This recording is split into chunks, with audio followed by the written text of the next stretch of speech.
Hola, buenas tardes, ¿cómo están?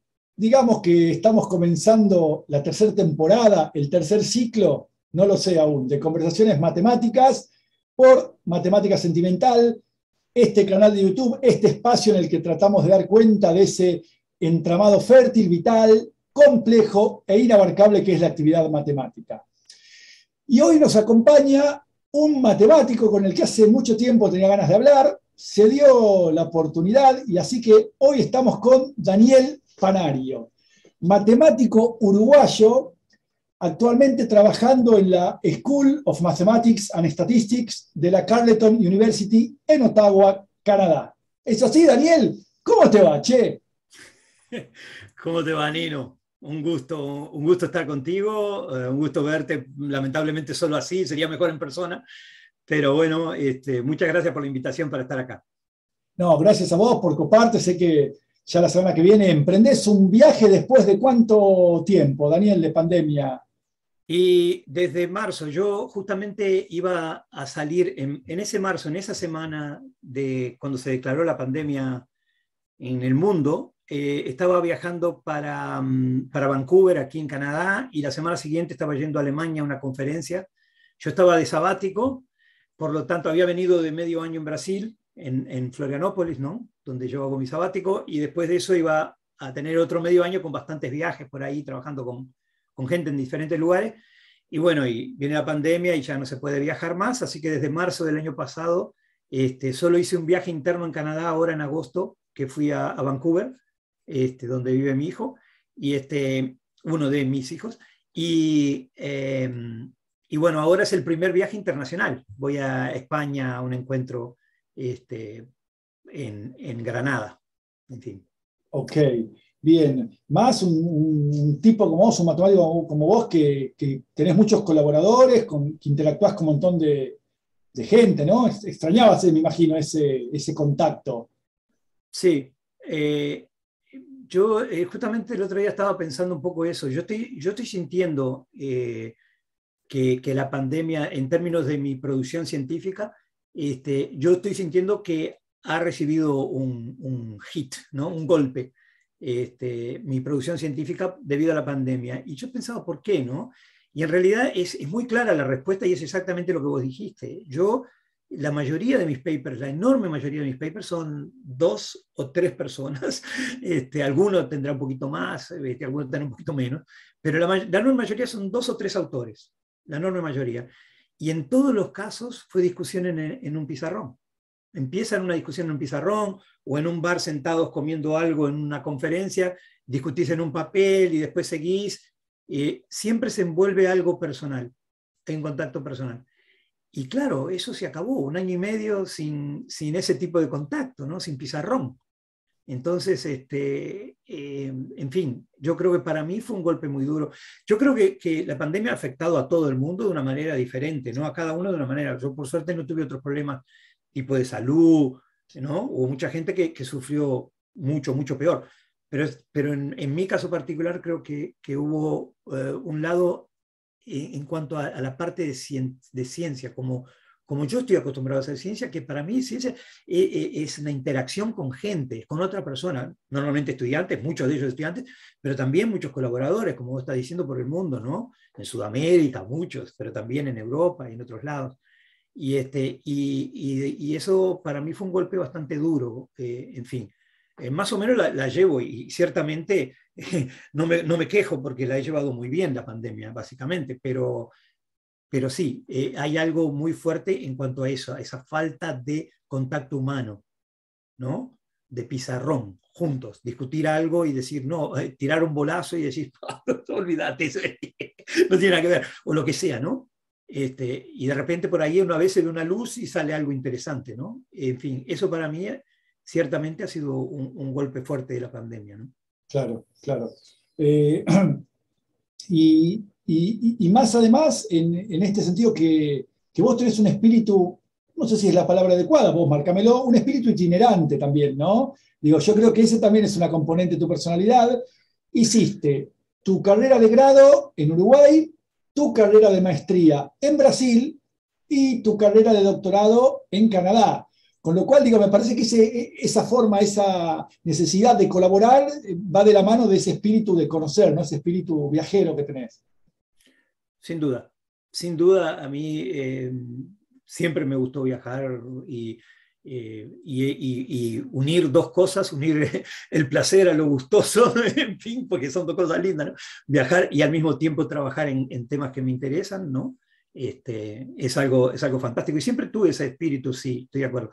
La salida de Uruguay hacia Brasil, en fin, como vos decís, es un poco como la música de los Beatles, ¿no? The Long and Winding Road, ¿no? Es un camino largo y tortuoso que te lleva en tu vida, ¿no? Vos estás aquí y pasa algo y ahora estás allá y después pasa algo y ahora estás allá, ¿no?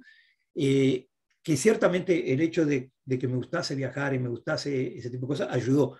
Pero también hubo otras relaciones, ¿no? Como el caso de Uruguay, en fin, en la época que yo hice mi undergraduate en Uruguay, ¿no? mi estudio de graduación en Uruguay, era un momento histórico complicado, ¿no? Porque estamos hablando de la dictadura militar en Uruguay, que fue un momento muy triste, ¿no? Muy triste del país.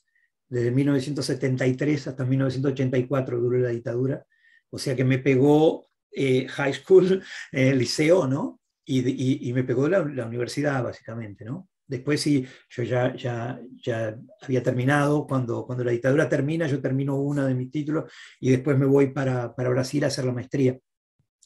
Pero en fin, en Uruguay, tal vez la gente no sabe, fue muy duro para la universidad, para matemática, pero no solo para la matemática, para todas las áreas, ¿no? Pero la matemática fue muy claro, fue un golpe muy duro, cuando mucha gente muy capacitada, los mejores, básicamente se tuvieron que ir del país bueno, iban a ser presos o estuvieron presos algunos.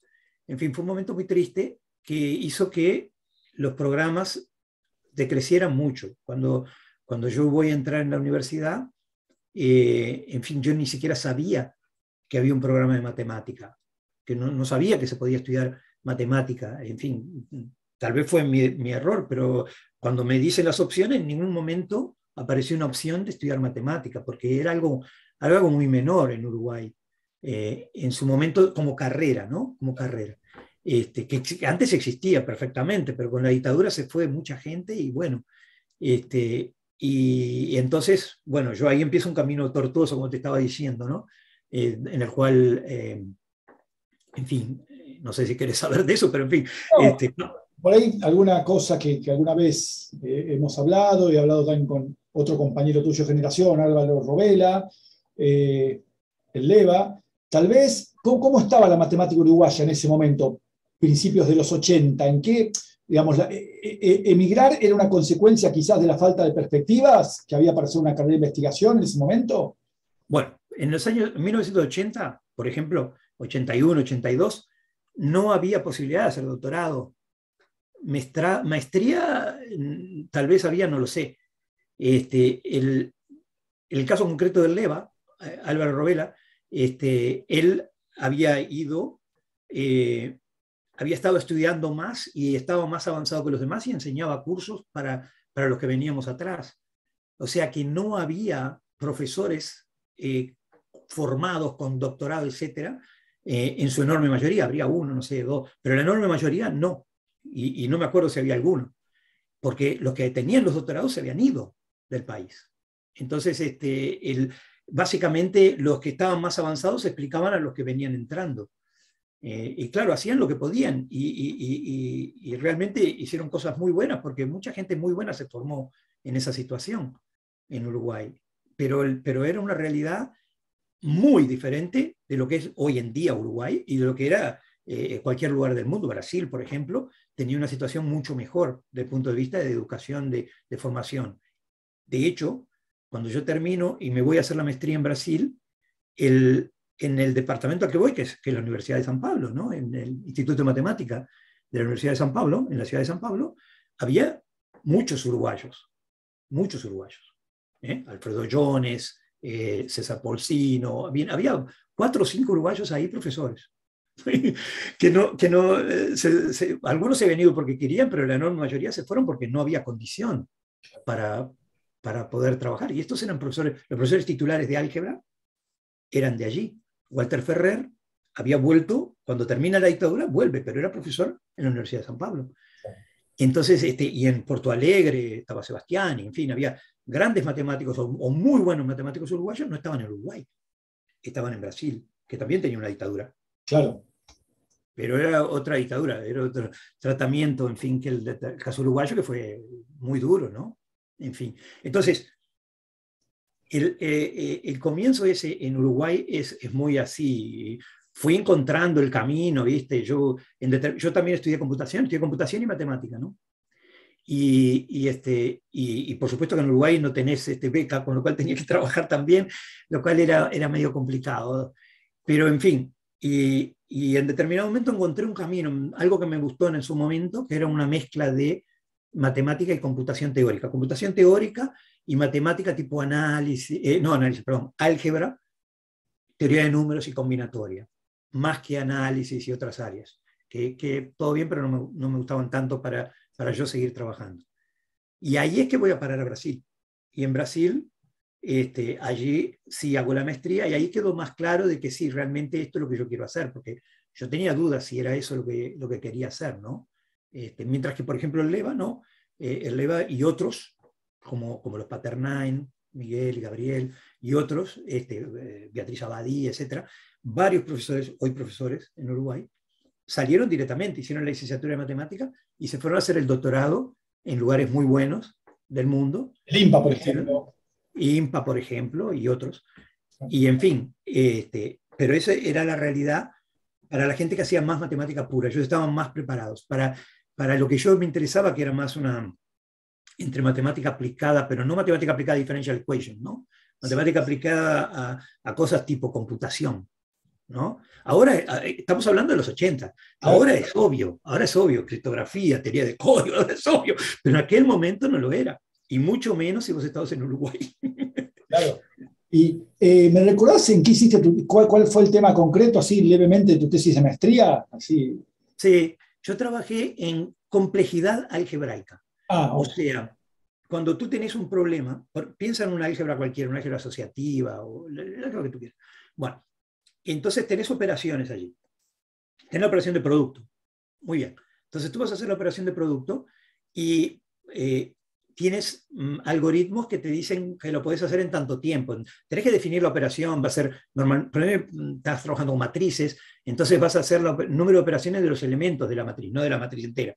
O polinomios, de operaciones en los coeficientes, no en el polinomio, y cosas así. Entonces, cuando tú producís algoritmos, lo que producís son upper bound, cotas superiores para el costo que tiene la operación. Tú después podrás mejorarla produciendo una cota superior menor. Claro, generar las cotas de peor caso en principio. Exacto, muy bien. Bueno, mi tesis de maestría no fue en eso, sino fue del otro lado. ¿Cómo que yo puedo garantizar que este problema, independientemente de los algoritmos que existen hoy o que podrán venir a existir dentro de 1000 años, cómo que yo puedo garantizar que este problema cuesta por lo menos tanto? O sea que tú no querés algoritmos, es algo más en el problema. ¿Qué es lo que el problema requiere que lo hace tener un costo mínimo de tanto? Piensa en matrices. Si tú vas a multiplicar dos matrices de tamaño n por n, bueno, cuando vos las multiplicás, el algoritmo básico de la definición de matrices te da n cubo, ¿no? Porque cada posición tenés que hacer n productos y esa es una, pero tenés n cuadrado de posiciones. Tenés n cubo operaciones. Muy bien, pero ese es el costo de arriba. ¿Qué puedo garantizar como mínimo? Entonces tú podés probar, es un teorema que probó Strassen, que dice que el costo mínimo que tenés es 2 veces la dimensión del álgebra menos el número, ok, me estoy poniendo un poco técnico aquí, pero bueno, menos el número de local, en fin. Está bien. Sí, claro. Entonces ahí tú, en el caso de la matriz, te da 2 dimensión menos 1. O sea, 2n cuadrado menos 1. No lo podés hacer con menos de 2n cuadrado menos 1. El algoritmo era de n cubo, y hoy en día, eso fue en los 80, cuando yo hice final de los 80, cuando yo hice la maestría, hoy en día se sabe que la lower bound, la cota inferior, no fue superada. Sigue siendo 2 en el cuadrado menos 1. Mientras que la cota superior se ha bajado a 2 a punto 30. Sí, Entonces, todavía hay un gap, todavía hay un agujero y no sabemos. claro. Y te estoy hablando de multiplicación de 2 matrices, ¿viste? No te estoy hablando De los más sencillos, de los más usuales, de los más comunes, ¿no? Con los que nos encontramos.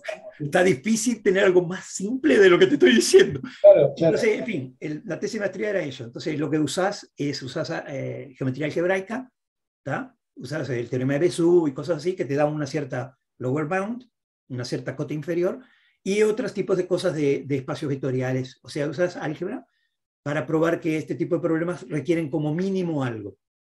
Y esa fue mi tesis de maestría. Bien, y claro, hace poco, creo, no sé si el año pasado o este año, salió una nota que en la revista, creo, Quanta Magazine, que, contando que alguien había llegado ya al 2,3 y pico del producto matriz, ¿no? Como que se está cada vez más cerca, ¿no?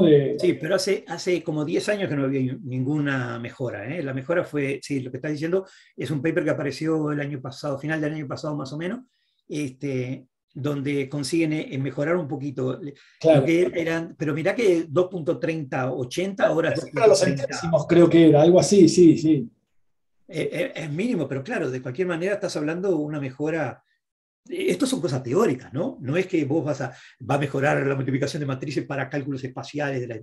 No, olvídate. Estas son cosas teóricas, pero es la teoría matemática, donde estás tratando de probar cuál es el costo real. Claro. ¿Qué es lo que realmente cuesta esto? Más allá de nuestra capacidad de hacer un algoritmo, más allá de eso, ¿no? En fin, a mí me gustó mucho, es un tema que me gustó mucho. En fin, aprendí muchas cosas haciendo esa maestría. En fin, después cambié de asunto. Porque, ¿Cómo es? Déjame que te cuente una historia. En Argentina hay un matemático muy famoso que se llama Jos Heinz. Es mi abuelo científico, Jos Heinz, sí. Ah, muy bien, muy bien. Bueno, yo termino la maestría y yo estoy todo contento, ¿viste? Que terminé mi maestría con eso, que había hecho estas cosas, que había aprendido un montón de cosas, ¿viste?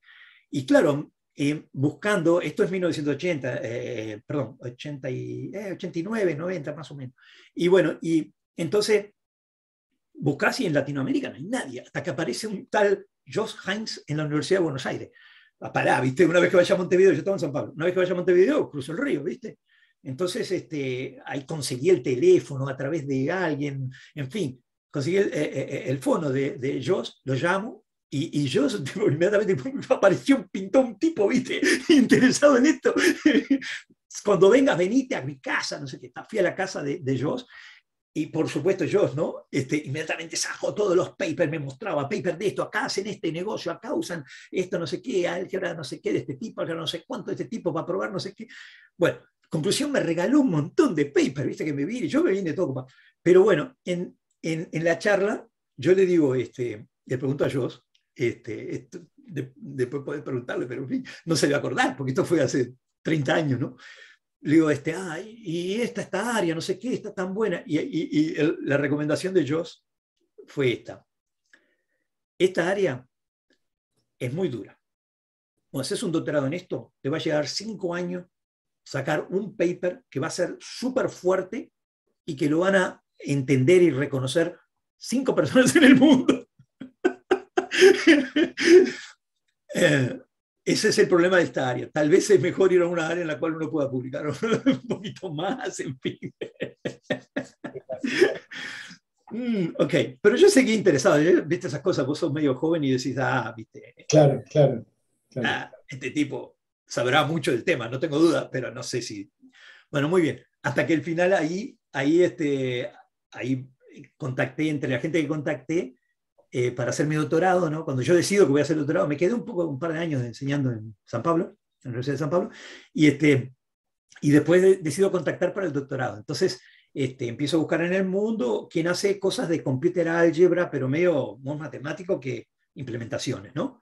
Que era lo que, en fin, me interesaba más en su momento. Y ahí encuentro varias gente, y en determinado encuentro este tal Joachim von Surgatten, ¿no?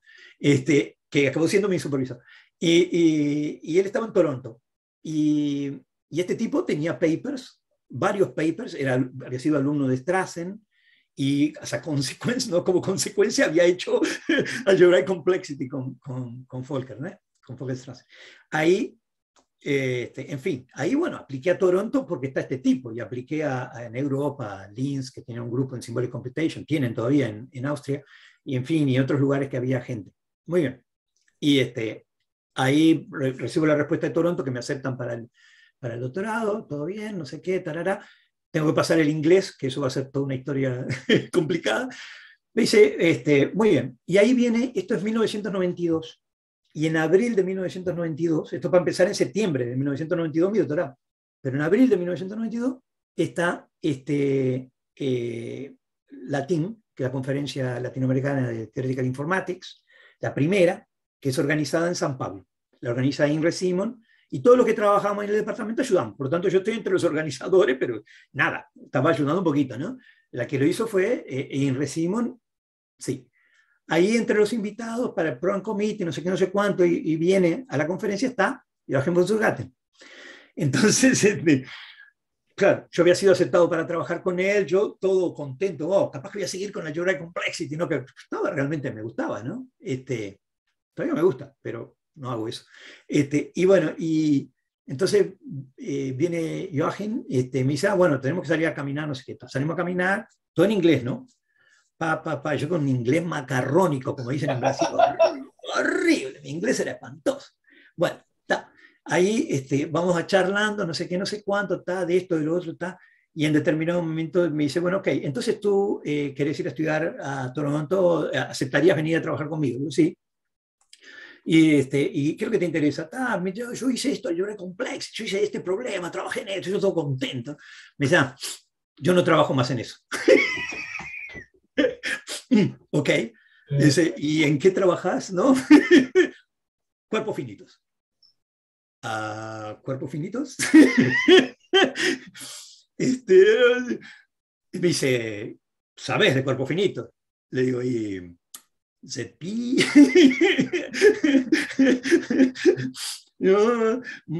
ZP, su cuerpo finito, y dos, tres cositas re básicas, ¿viste?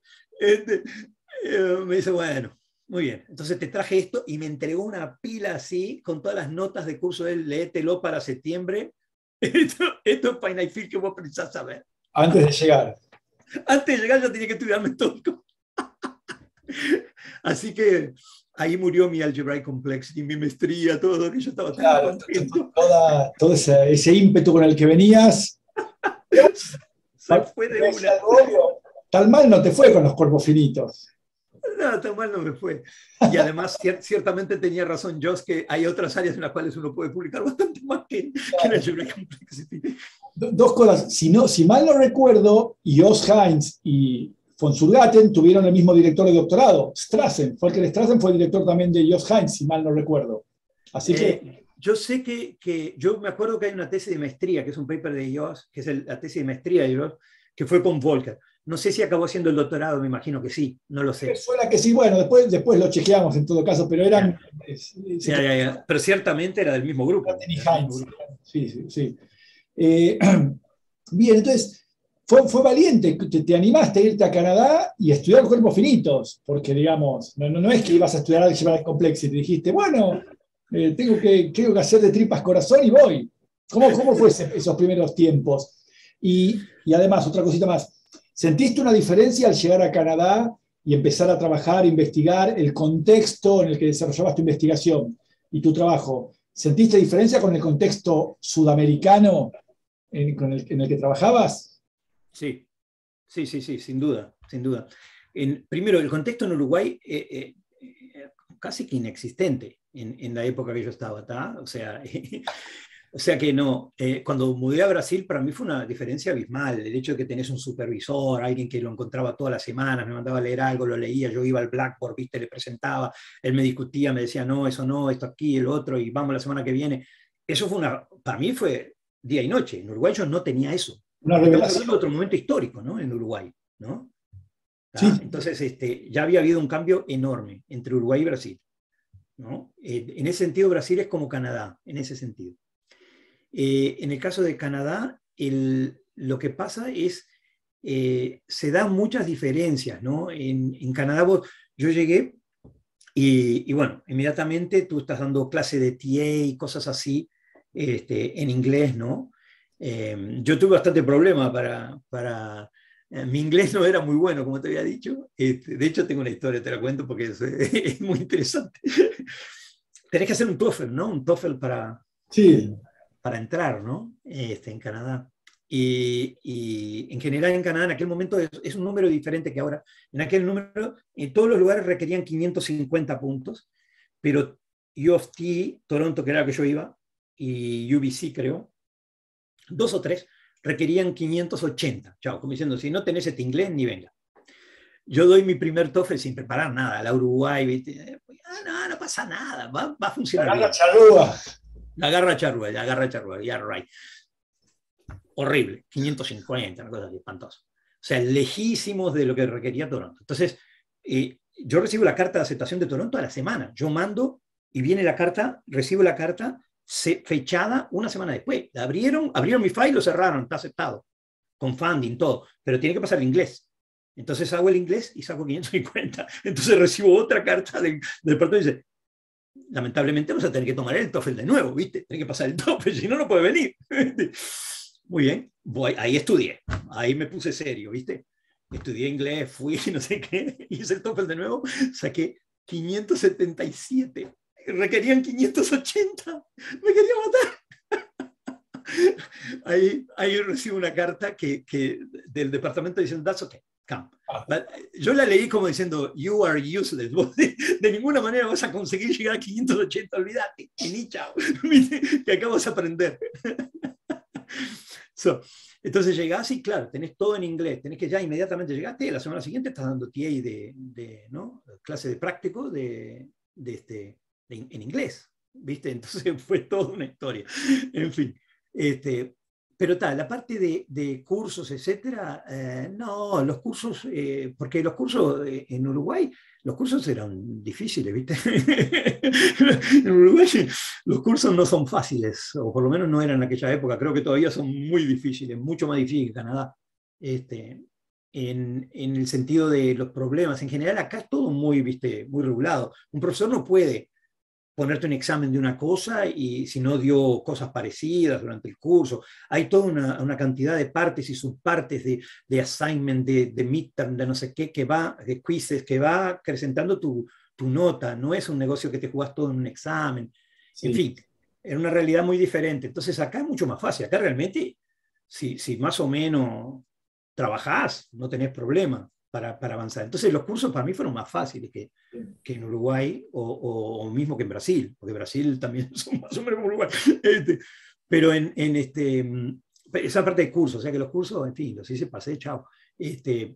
La diferencia, claro, es trabajar con alguien. Yo trabajé en San Pablo con Arnaldo Mandel, que es un tipo bárbaro, que sabe un montón de cosas, pero esta no era el área de él. Esto fue un tema que a vos te gusta álgebra, te gusta no sé qué tal este tema de Algebraic Complex y que hay bien algebraico, bueno, tal. Y fuimos con eso, ¿no? Pero no era que él publicaba en esa área. Ahí pasé a trabajar con Yoaji, que más que publicaba, ¿no? Tiene libros, y, en fin, y es un líder, ¿no? Entonces, la diferencia es abismal, porque ahora vos dices, no, eso no, porque te va a pasar esto, esto y esto, y no vas a llegar a nada, olvídate. ¿Viste? Eso está bueno, dale, seguí con eso y tráemelo la semana que viene. Entonces, semana que viene al Blackboard, ¿no?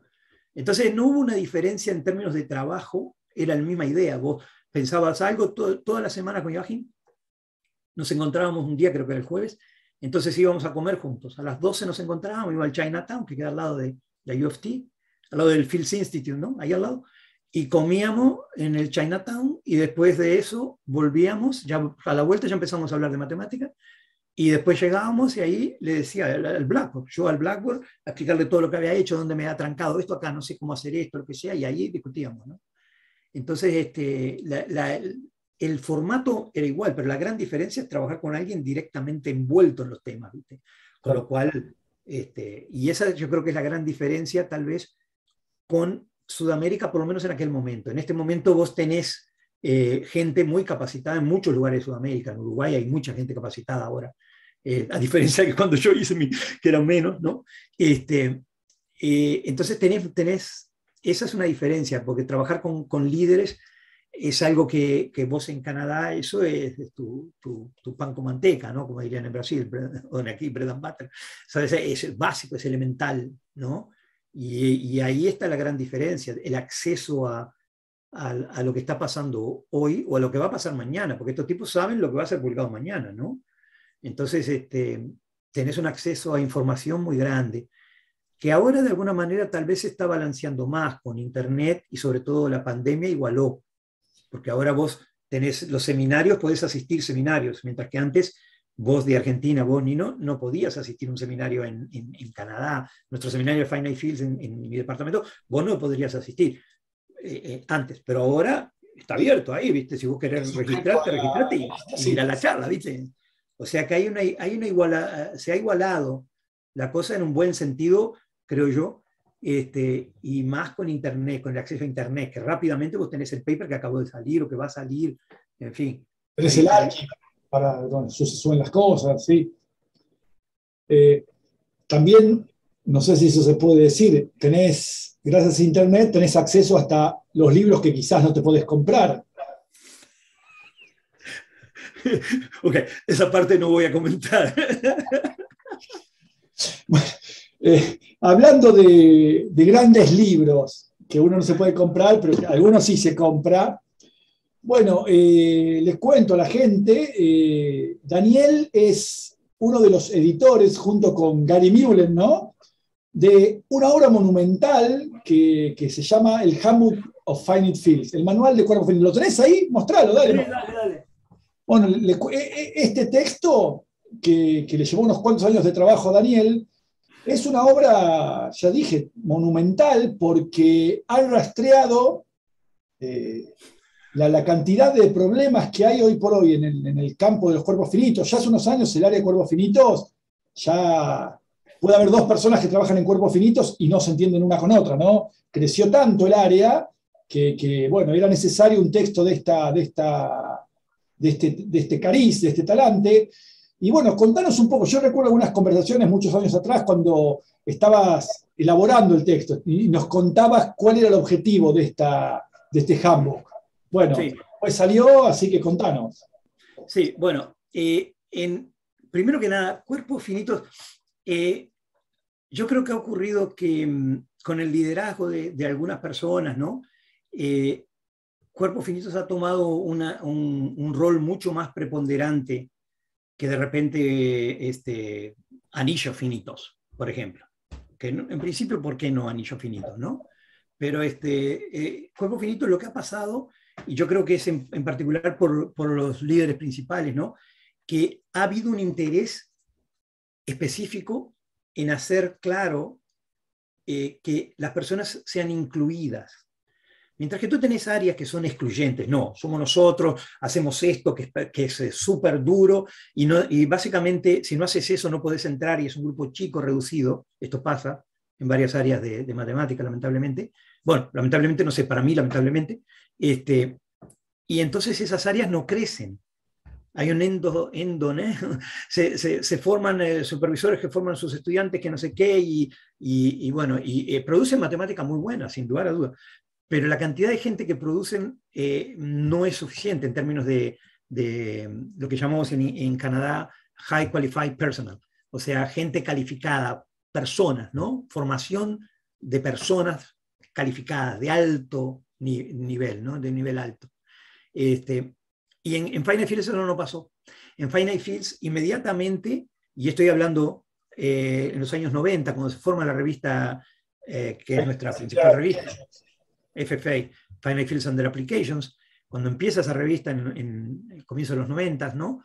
Ya esa gente que estaba en ese editorial board, Gary Mullen y es todavía el editor en chief, Gary y otros que estaban allí, inmediatamente, cuando tú ya mirás el primer editorial board y te das cuenta, tú mirás el primer editorial board y inmediatamente tú tenés gente que hace Finite Fields más puro, pero tenés gente que hace aplicado en criptografía, tenés gente que hace aplicado en teoría de códigos, tenés gente que hace curvas algébricas, o sea geometría algébrica, sobre cuerpos finitos, pero geometría algébrica. Hay gente que hace teoría de números. sobre el cuerpo finito, pero teoría de números. Entonces, cuando tú vas a mirar, cuerpo finito de alguna manera dijo, no, todos son incluidos. Vos tenés un cuerpo finito, de alguna manera, podés estar haciendo algo súper práctico, de repente estás haciendo hardware, mira lo que te digo, ensuciándote las manos mismo allá abajo, ¿viste? Implementaciones allá abajo, o podés estar haciendo cosas, no sé, Veil, lo que se te ocurra del lado más puro, no importa. Vos estás haciendo Finite Field, vos haces Finite Field. Entonces vos, si querés publicar en teoría de números, publicá en teoría de números, pero acá tenés tu lugar. También, claro. Y si vos querés publicar en ingeniería porque haces una aplicación, publicá, pero acá tenés tu lugar. Entonces, ¿qué pasa? Y la gente se da cuenta, ¿viste?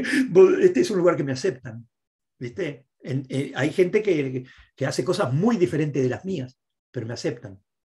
Entonces, eso de alguna manera se creció, hizo crecer el área violentamente. Hoy en día tenés encuentros de cuerpos finitos en muchísimos países. ¿Entendés? Tenés encuentros de cuerpos finitos.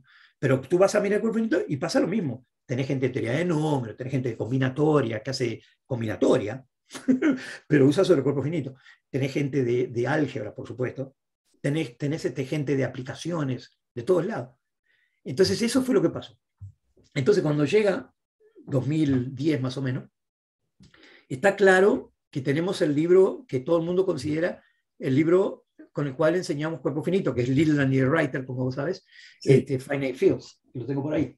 Sí, yo lo dejé allá Todo el mundo tiene el Liddell and Writer.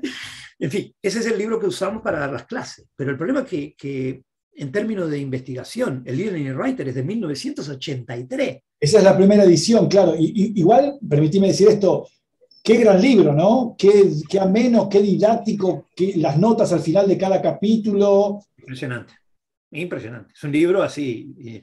Yo a mis estudiantes que van a querer hacer cosas con Finite Fields o tocar Finite Fields, bueno, este es el libro. Sigue resistiendo el paso del tiempo el libro. No, porque la teoría de Finite Fields no mudó sustancialmente. Vos tenés nuevos resultados encima, pero la gran teoría, la estructura de Finite Field, de hecho, fue probada en el siglo XIX. Claro.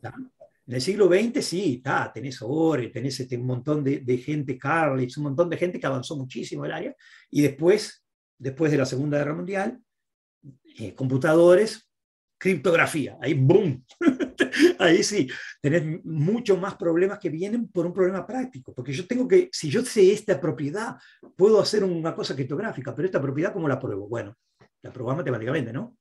Entonces lo que pasó es que la estructura, los grandes teoremas de cuerpo finito ya estaban probados. Por eso que el Liddell and Writer continúa siendo el libro. Porque ¿qué vas a hacer? La estructura ya está hecha. Lo que tenés son extras, teoremas extras, aquí y allí. Pero la gran teoría está pronta. Entonces, lo que está ocurriendo hoy en día son nuevos problemas que vienen guiados por aplicaciones o guiados por teoría, pero son nuevas cosas. Entonces, tenés el Liddell and Writer, que es el libro. Entonces, lo que nosotros hablábamos con Gary era que lo que realmente faltaba era poner todo junto en términos de investigación. ¿Qué pasó después de 1983 en Finite Field? Pasaron millones de cosas pasaron. Pero miles de artículos publicados, miles. Entonces hay que sintetizar. Alguien tiene que sintetizar.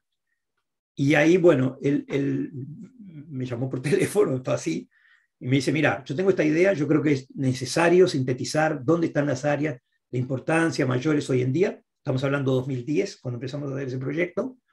Y me acuerdo, me llamó por teléfono y dice, te quiero hablar contigo, vamos a reservar una hora, tarara. Entonces me llamó por teléfono, estuve charlando, y me dice, mira, yo tengo esta idea. Vos pensalo porque es algo medio grande. Esto va a dar mucho trabajo. No, ambicioso. Es ambicioso, grande. Es ambicioso y va a dar mucho trabajo. Entonces yo le dije, bueno, dame unos días. Agarré el fin de semana, lo charlé con Lucía, ¿no? Con mi mujer. Porque esto, obviamente, yo me iba a envolver mucho.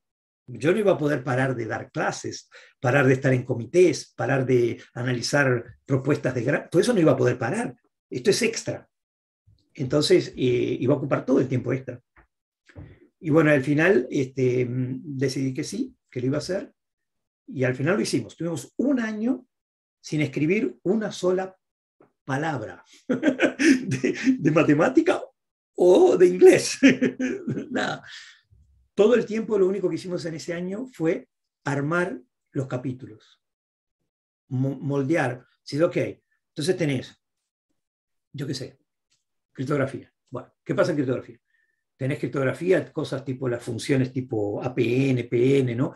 Que son funciones especiales, que tienen propiedades especiales que garantizan una buena difusión o cosas para cosas en Xboxes, etcétera. Pero la teoría es totalmente pura, ¿no? De Finefield puro. Entonces tenés eso. Bueno, ¿qué otra cosa tenés en criptografía? Ahí montamos toda criptografía. Bueno, hay teoría de código, montamos toda teoría de código. Ahí vamos para la teoría. Tenemos que dar toda la teoría. Entonces dimos todo lo básico, pero siempre apuntando qué se había hecho nuevo. Polinomios irreductibles. ¿Qué hay nuevo sobre polinomios irreductibles? Clasificación de polinomios irreductibles, cómo probar que ciertos polinomios con cierto número de términos son irreductibles. Y ahí fuimos montando tema a tema, nos llevó mucho, mucho tiempo. Discusiones en el Blackboard. Yo fui a Penn State, ¿no? Varias veces, y él vino varias veces a Ottawa. De hecho, una vez fue a Florianópolis, porque yo ya estaba de sabático en Florianópolis, el sabático anterior, no este último, el anterior, también estuve en Florianópolis, y fue allá, y estuvimos trabajando derecho todo el tiempo en Florianópolis, en la preparación de los capítulos. Una vez que estaba todo armado, los capítulos, ahí sí, movimos y empezamos a escribir. Y claro, yo tengo muchas cosas malas, pero tengo algunas cosas buenas. Yo soy muy organizado. Soy muy organizado. Entonces, ¿qué pasa? Era todo con schedule, viste, con cronograma, tal fecha, tal cosa, tal fecha, tal cosa. Yo no entro en un proyecto si no sé que voy a terminarlo. Entonces, claramente, un año fue la discusión y 2 años preparación del libro. Y chao.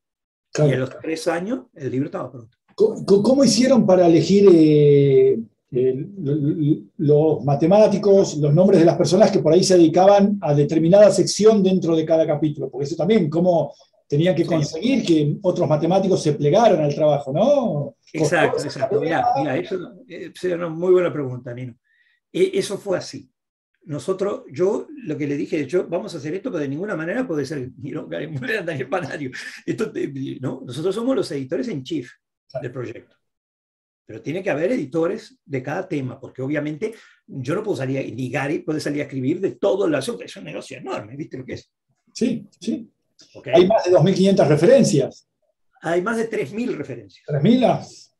Bueno. Ya. En fin, y tenés que leerte 3.000 papers, ¿viste? Y además de eso, en fin, simplemente escribir tiene más de 1.000 páginas, o sea, es imposible. Entonces decidimos que íbamos a pedir gente técnica que supiera del tema para hablar. Muy bien. Pero entonces lo que dijimos es, de ninguna manera vamos a hacer esto si no tenemos los capítulos de algunas personas. Entonces delineamos una lista de nombres muy chiquitita, 5 o 6 personas. Dijimos, si estos 5 o 6 no están, no podemos. No podemos porque, no. Imagínate, vos haces un negocio y no tenés, ni the writer. ¿No? O yo qué sé, Sparlinsky, tenés ciertos nombres que tenían que estar sí o sí. Y si no estaban, bueno, entonces vamos a reconsiderar. Porque no es poner cualquiera por cualquiera. No vamos a hacer eso. Entonces, primero fue eso. Ahí mandamos todo el table of contents, ¿no? Determinado todo a estas personas que eran 5 o 6. Y ¿qué les parecía? Críticas. Si esto es una mala idea, díganlo ya. Son gente que nosotros confiamos, ¿no? Claro. Son los grandes líderes, obviamente. Ahí volvieron esos nombres, todo el mundo dijo que sí. Y una de las preguntas era, ¿y vos vas a escribir un capítulo, no? Te dejo elegir el que quieras, pero vos tenés que escribir un capítulo. Y todos dijeron que sí. Entonces ahí dijimos, bueno, está. Entonces ahora vamos enfrente. Ahí sí. No sé, tiene futuro, claro. A definir cada tema. Dijimos, está, este lo escribí vos, este lo escribo yo, y este vamos a invitar a este, y bueno, y ahí, en general todo el mundo dijo que sí. Todo el mundo dijo que sí. Lo cual es realmente, porque te metes en un proyecto de estos y no tenés el apoyo de la comunidad, entonces ¿para qué lo estás haciendo? Sí. ¿No? Sí, porque lo que ocurre es que venía a cubrir una necesidad de esto que vos decías, faltaba algo así, faltaba una obra así. Okay. Falta una condensación, ¿viste? Algo que dijera, bueno, ¿no? Bueno, nos pareció que faltaba, y creo que sí, porque ha sido un suceso, ha sido un éxito, ¿viste? Y yo recibo cantidad de comentarios sobre el handbook qué tan importante ha sido. Gente que de repente quería trabajar en un tema pero no sabía y de repente ahora tiene una seccioncita de 4 paginitas donde le dice lo que está hecho, lo que no está hecho, el open problem y la situación. Te lees 4 paginitas, te vas a los papers, que serán 10, 15 papers que tenés que leer, te los conseguiste y ya estás en el borde, ¿viste? Sí, sí, sí. Y Entonces, ya que estoy, te pregunto, ¿una actualización está en los planes? Así, ya te la tiro, así. Esta no te la anticipé, ¿eh? bueno, yo le tiré eso a Gary y a Gary no le gustó nada. El problema que tenemos es que, claro, viste, Finite Field continúa a crecer. Estos años, Daniel, Pasaron cantidad de cosas. 8 años y pasaron. No están en el handbook. No están en el handbook, right? Porque fue pensado en 2010. Claro. Y de 2010 para acá tenés, por ejemplo, Post-Quantum Cryptography. Post-Quantum Cryptography es importantísimo, porque es un área central en criptografía hoy en día, que es la que de alguna manera está apuntando a si tenemos una máquina cuántica, ¿cómo que vamos a poder continuar? Claro. Y muchos de esos métodos, Code-Based Cryptography, usa Finite Field directo. El Multivariate Cryptography es Multivariate over Finite Fields, directo. La parte de Elliptic Curve que usa Isogenies, son Isogenies que está todo bien, tiene un poco de Finite Field. Y tenés 2 áreas más, Hash-Based, que usa más básico, bien más básico, Finite Fields, tipo F2, no algo mucho más avanzado teóricamente. Y tenés un área más. Lattice. Lattice es la que tiene menos Finite Fields. Lattice hay algo de Finite Field. Usa Finite Rings, pero no Finite Fields. Finite Fields un poquito, no mucho. Entonces, ¿qué pasa? Eso es algo fundamental en criptografía, una aplicación en criptografía fundamental que no tenemos nada, por ejemplo. En aspectos teóricos, ha habido desarrollos importantes en varios aspectos, como por ejemplo, character sums. Nosotros tenemos capítulos enteros de character sum, pero lo que tenemos de character sum es el character sum más clásico. Gauss sums, Jacobi sums, ¿no? Típicas cosas que vienen de teoría de números, ¿no? En fin, pero hoy en día ha habido un desarrollo de la aplicación de character sum, mixed character sum, sums in incomplete sums, cuando sumas no sobre todo el cuerpo finito, sino sobre un subgrupo o algo adentro, en fin, cosas así, que hay muy poca cosa o nada en el handbook. Pensaba esto, todo esto de los últimos años, los grafos funcionales para polinomios sobre cuerpos finitos. Grafos funcionales, lo único que existía eran cuadráticos, x al cuadrado menos 1.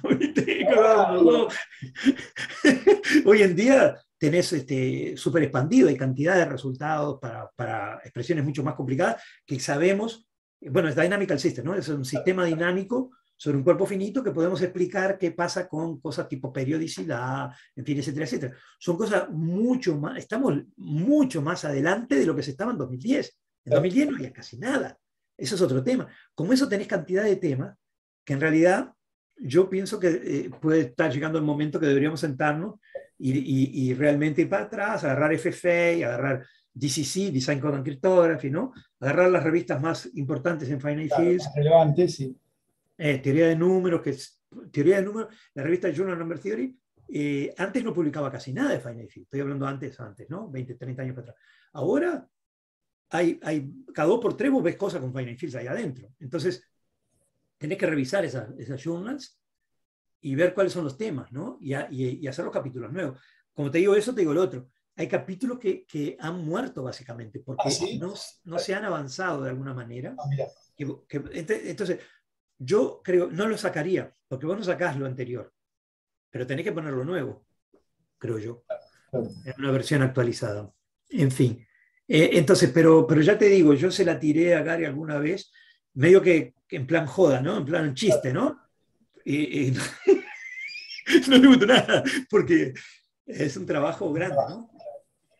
Bien. Che, buenísimo. Y bueno, y ya que estamos, también está uno de los motivos que nos congrega para juntarnos a hablar es, teniendo en cuenta este desarrollo de los cuerpos finitos a nivel mundial, ya vamos por el tercer encuentro argentino de cuerpos finitos. Le cuento a la gente, después voy a dejar el link en la descripción del video para que se inscriban, va a haber cursos, conferencias, comunicaciones, y el comité científico del tercer encuentro argentino de cuerpos finitos está integrado por Daniel Panario, por Cícero Carvalho, Ricardo Podestá, Ricardo Toledano, toda gente de la cual pueden ver una charla en el canal. Tengo charlas con cada uno de los miembros del comité científico del tercer encuentro argentino Cuerpos Finitos, así que los invito a que vean esas charlas. Estoy hecho un youtuber, ¿viste, Daniel? Sí, sí. Te digo una cosa, a mí realmente me encantó el desarrollo que ha tenido los cuerpos finitos en Argentina. Siguen el mismo padrón que estábamos hablando, ¿no? Tenés gente de diferentes áreas que se están aglutinando en torno de ese tema, ¿no? Pero si tú vas a mirar el encuentro que va a ser la semana que viene, no la otra, ¿no? La otra. Exactamente. Tenemos charlas de 2 a 6 de la tarde, horario de ustedes, de Argentina. Hay charlas todo el tiempo, de 2 a 6, creo que es compacto.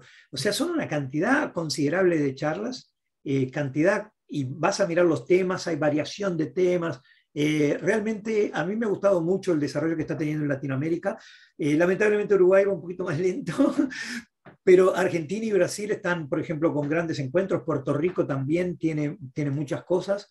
Hay países, Colombia está empezando, en fin, hay varios países. En México hay gente, pero no están tan armados como en Brasil y en Argentina, ¿no? Y en Puerto Rico.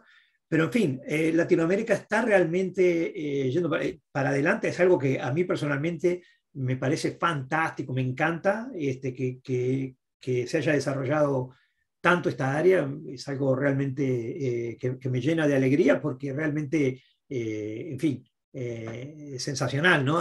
Cuando yo vivía en Uruguay no había nada de nada. Entonces...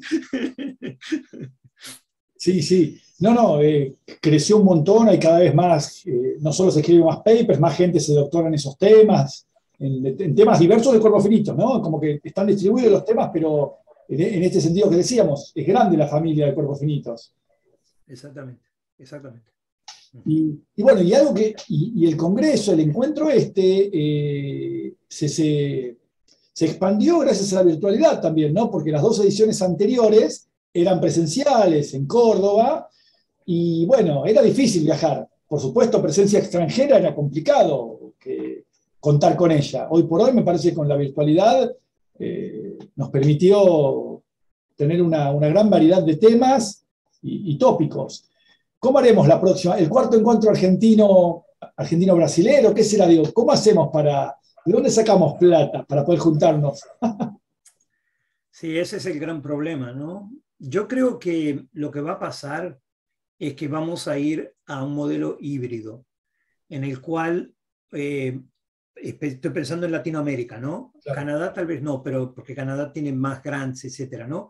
Pero Latinoamérica yo creo que vamos a ir a un modelo más híbrido, en el cual va a haber charlas en persona, pero al mismo tiempo se puede hacer un Zoom o cualquier tipo que sea, ¿no? De manera tal que la gente que no pueda ir, la mayoría de las cuales probablemente sea por un problema de dinero, porque si no, vos querés estar con la gente, querés estar, no por lo que estábamos diciendo antes, trabajar juntos, ¿viste? Discutir problemas, ¿viste? Eso es lo que te interesa hacer, ¿no? Entonces vos vas a ir si vos podés ir, pero si vos no podés ir, porque tenés otro compromiso, o no tenés dinero porque no hay grants en tu país, en Latinoamérica, bueno, siempre se va a poder tener esta situación híbrida en la cual vos vas a poder por lo menos asistir a las charlas. Claro, no vas a estar entre los privilegiados que van a estar sentados ahí en el lugar, pero bueno, algo es algo, ¿no? Sí, algo es algo.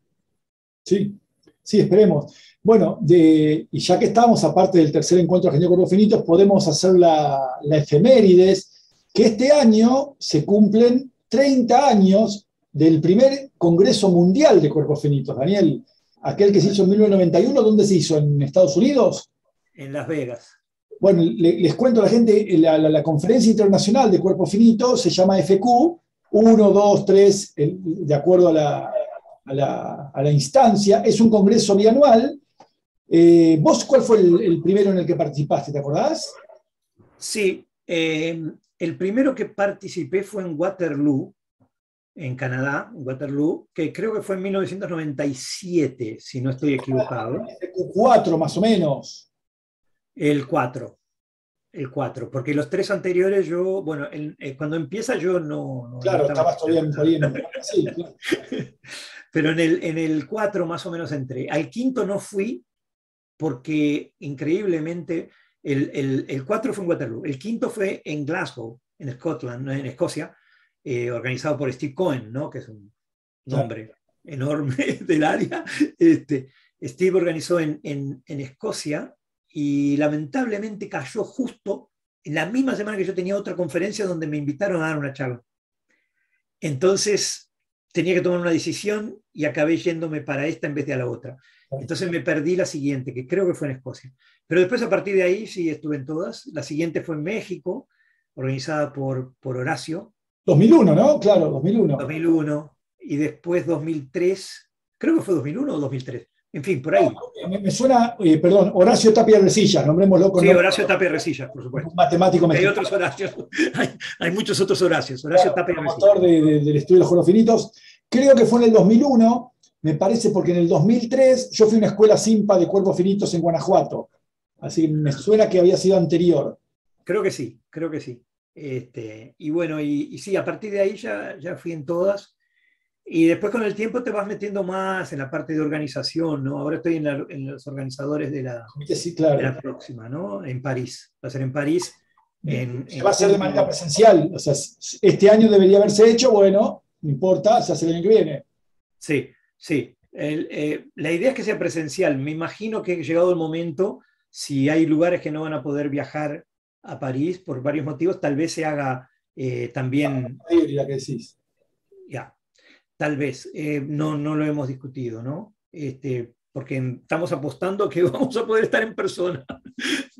Vamos a ver, ¿no? Vamos a ver si la pandemia nos permite. Che, Daniel, ya hace más de 50 minutos que estamos hablando. ¿Qué te parece? ¿Viste? Pasa la charla.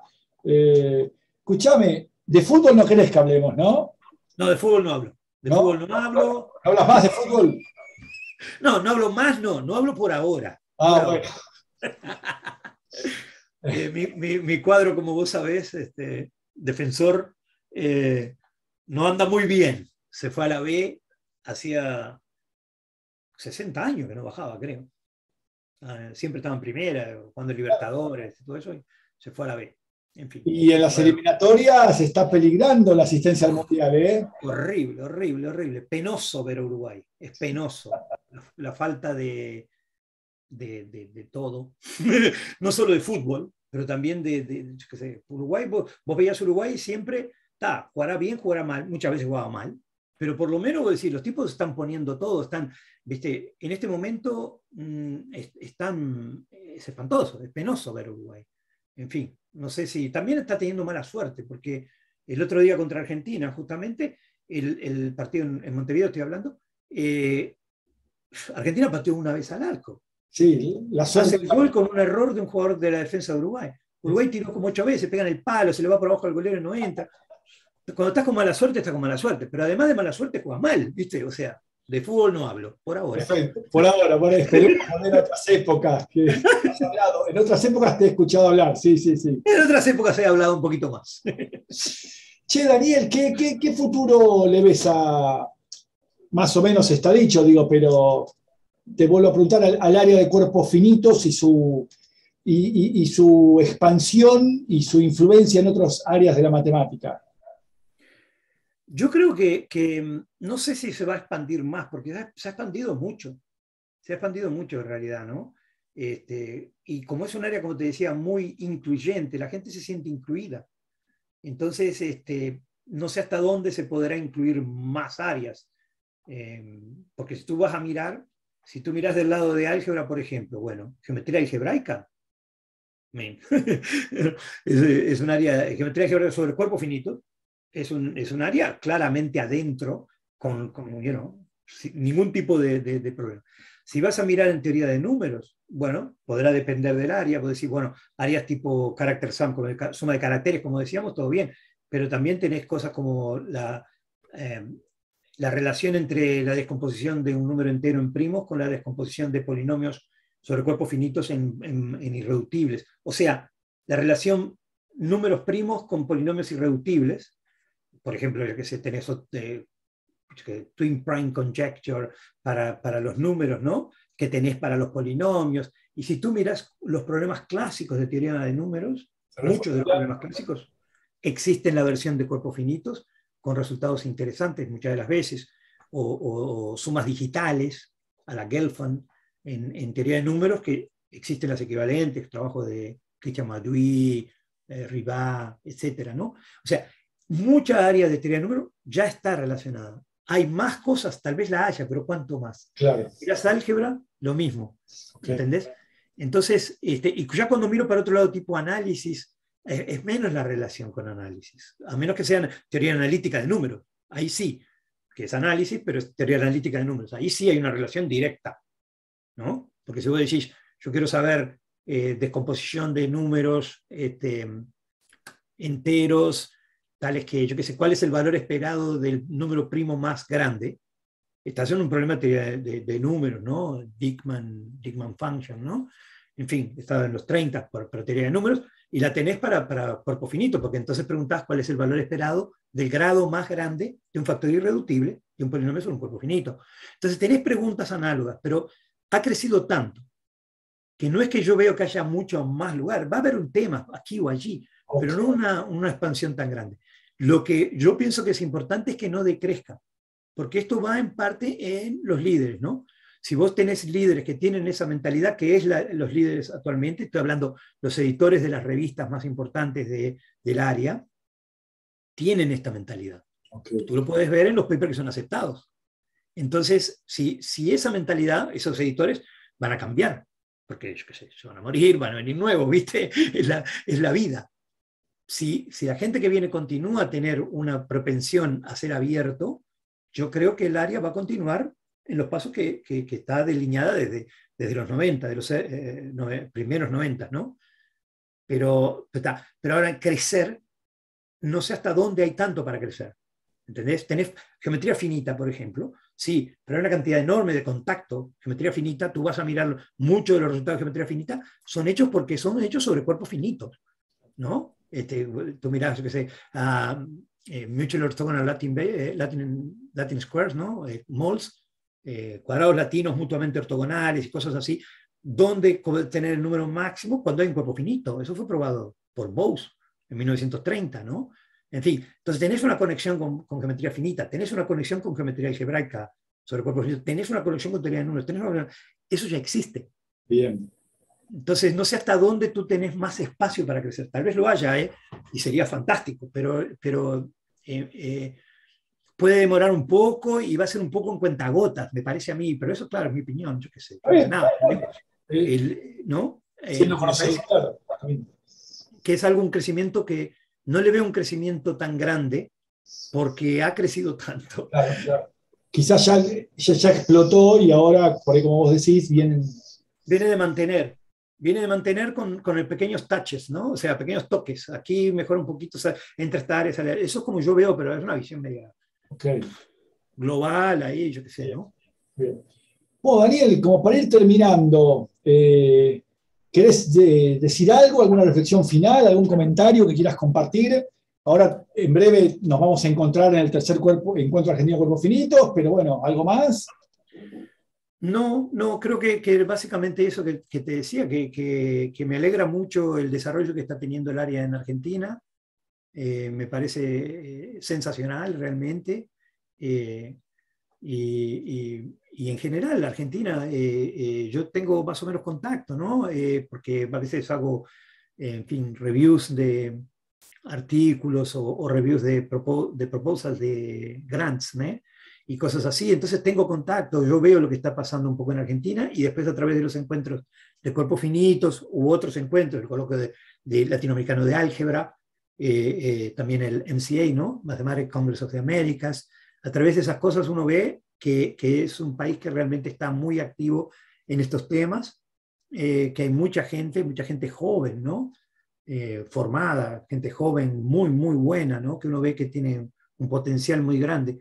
Entonces yo creo que un poco eso, ¿no? Que me alegra esa situación y espero que continúe. No veo por qué no continuaría. Yo entiendo que puede haber problemas económicos o problemas de otro tipo, de otra índole que realmente complican, ¿no? Yo viví en Uruguay, así que entiendo.